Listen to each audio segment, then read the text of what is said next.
Hi. Export import logistics and supply chain மேனேஜ்மெண்ட்டில் வந்து உங்கள் கரியரை நீங்கள் ஸ்டார்ட் பண்ணணும்னு நினச்சிங்கன்னா இந்த வீடியோ வந்து உங்களுக்கானது தான். இதில் நம்ம என்னென்ன ட்ரைனிங்லாம் கொடுக்குறோம் அப்படின்னா வந்து எக்ஸிம் லாஜிஸ்டிக்ஸில் வந்து எக்ஸ்போர்ட் இம்போர்ட்டோட எக்ஸிக்யூட்டிவ் ட்ரைனிங் நம்ம கொடுக்குறோம். Logistics and supply chain management executive training, இந்த 2 ட்ரைனிங் வந்து நம்ம வந்து இந்த ட்ரைனிங்க்கு வந்து எலிஜிபிலிட்டி என்ன அப்படின்னா அரியர் இல்லாமல் நீங்கள் இருக்கணும், 21லேருந்து 28 வயசுக்குள்ள நபராக இருக்கணும். அதே போல் குடும்பத்தினுடைய ஆண்டு வருமானம் 3 லட்சத்திற்கும் குறைவாக இருக்கணும்.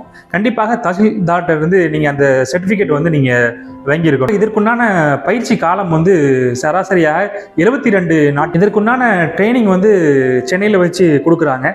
இதில் படித்து முடிக்கிற எல்லாருக்கும் வந்து கட்டாயம் வந்து வேலைவாய்ப்பு உறுதி அளிக்கப்படுது. ஆகையால் வந்து இந்த வீடியோ பார்க்குற இளைஞர்கள் வந்து இந்த வாய்ப்பை பயன்படுத்தி எக்ஸ்போர்ட் இம்போர்ட் அதில் உள்ள டீட்டெயிலை கற்றுக்கிட்டு வருங்காலத்தில் நீங்கள் ஒரு பெரிய தொழில் முனைவராக வர்றதுக்கு வந்து என்னுடைய வாழ்த்துக்கள். மிக்க நன்றி.